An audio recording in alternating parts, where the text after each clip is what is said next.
Bonjour à tous et bienvenue dans mon aventure sud-africaine. Je m'appelle Amina Koné, je suis ivoirienne et aujourd'hui je vous emmène dans mon quotidien d'étudiante en Afrique du Sud. Une aventure incroyable qui a commencé il y a maintenant 2 ans lorsque j'ai décidé de quitter Abidjan pour poursuivre mes études à l'université de Cape Town.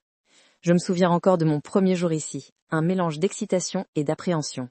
Comment allais-je m'adapter à ce nouveau pays? La réponse est venue plus vite que prévu. Dès la première semaine, j'ai été impressionnée par la diversité culturelle du campus. Des étudiants venus des 4 coins de l'Afrique et du monde entier. Cette richesse multiculturelle est l'un des grands atouts des universités sud-africaines. Parlons études. Le système universitaire sud-africain est réputé pour son excellence. À l'université de Cape Town, les cours sont exigeants mais tellement enrichissants. Les professeurs sont accessibles et les infrastructures sont modernes. Ce qui m'a le plus marqué, la pédagogie qui encourage la réflexion critique et l'innovation. Ici, on ne nous demande pas seulement de mémoriser, mais de créer, d'analyser, de remettre en question. Je suis en master de commerce international et croyez-moi, les opportunités professionnelles sont nombreuses.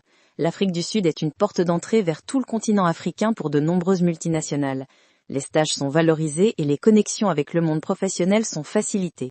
Personnellement, j'ai décroché un emploi à temps partiel dans une entreprise d'import-export qui me permet non seulement de financer mes études, mais aussi d'acquérir une expérience précieuse. Jongler entre les études et le travail n'est pas toujours facile, mais c'est tellement gratifiant. Mon emploi du temps est chargé.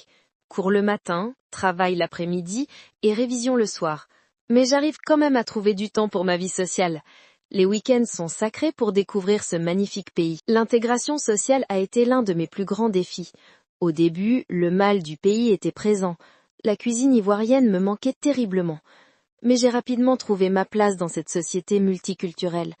J'ai rejoint plusieurs associations étudiantes, notamment l'association des étudiants francophones, où j'ai rencontré d'autres étudiants ouest-africains.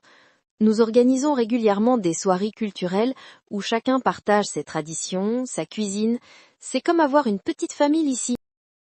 Université, mais dans la rue, on entend aussi beaucoup de Xhosa, d'Afrikaans, de Zulu. Cette diversité linguistique est fascinante.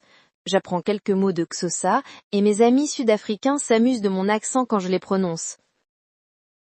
Ce qui m'a le plus surprise, la qualité de vie. Contrairement aux idées reçues, l'Afrique du Sud offre un cadre de vie exceptionnel aux étudiants internationaux. Les logements universitaires sont confortables, les transports sont efficaces dans les grandes villes et le coût de la vie reste abordable comparé à l'Europe ou l'Amérique du Nord. Sans parler des paysages à couper le souffle, des plages de Cape Town aux montagnes du Drakensberg, chaque week-end peut devenir une aventure. Si mon expérience vous fait rêver, sachez que vous aussi vous pouvez vivre cette aventure. J'ai rassemblé toutes les informations nécessaires dans mon guide S'installer en Afrique du Sud en 2025. Vous y trouverez tout ce qu'il faut savoir. Procédure d'admission dans les universités, démarches administratives pour le visa étudiant, budget à prévoir, conseils pour trouver un logement et un emploi étudiant, tout y est. Pour télécharger ce guide, rendez-vous sur le lien dans la description de cet épisode. Et surtout, n'oubliez pas de vous abonner à ce podcast pour ne manquer aucune de mes astuces sur l'intégration réussie en Afrique du Sud. Dans les prochains épisodes, je vous parlerai des meilleurs quartiers pour se loger, des opportunités de bourse pour étudiants africains, et je répondrai à toutes vos questions. Merci d'avoir écouté mon aventure sud-africaine. Je suis Amina Koné, et je vous dis à très bientôt pour de nouvelles découvertes et conseils pratiques. N'oubliez pas, téléchargez le guide, abonnez-vous au podcast, et préparez-vous à vivre votre propre aventure sud-africaine. À la semaine prochaine.